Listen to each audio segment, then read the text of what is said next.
Lip ইয়ার হলে সেই বছরে ফেব্রুয়ারি মাস ২৯ দিনে হয়। এরকম কোনো লিপ ইয়ারে ৫৩টি শুক্রবার থাকার সম্ভাবনাকে a/b আকারে লেখা যায়।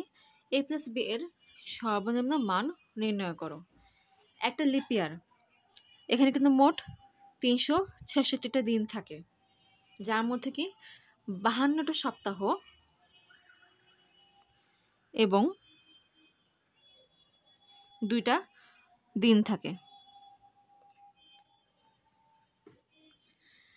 যদি সেই বছরে ৫৩টি শুক্রবার থাকে, যদি সেই বছরকে ৫৩টা শুক্রবার থাকতে হয়, তবে এই যে ২টা দিন আছে,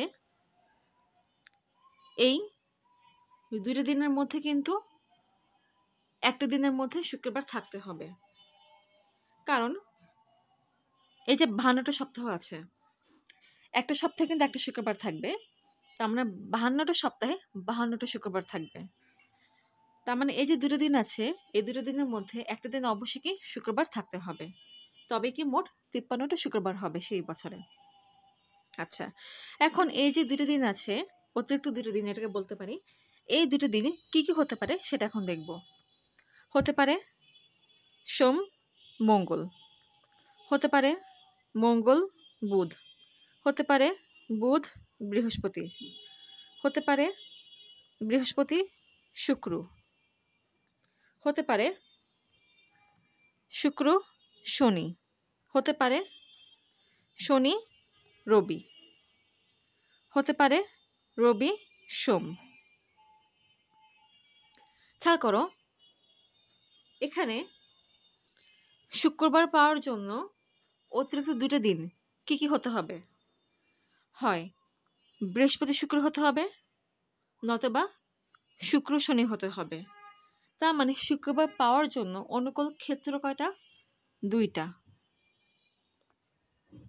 এখানে মোট কিন্তু ৭টা ক্ষেত্র আছে। ১টা, ২টা, ৩টা, ৪টা, ৫টা, 6টা, 7টা, মোট 7টা ক্ষেত্র। কারণ অতিরিক্ত দিনগুলো সপ্তাহের যে কোনো দিন থেকে শুরু হতে পারে। তাহলে ৫৩টা শুক্রবার থাকার সম্ভাবনা কি হবে? ৫৩টা শুক্রবার থাকার সম্ভাবনা কি হবে? অনুকূল ক্ষেত্রের সংখ্যা যা হচ্ছে ২ ভাগ হচ্ছে মোট ক্ষেত্রের সংখ্যা যা হচ্ছে ৭।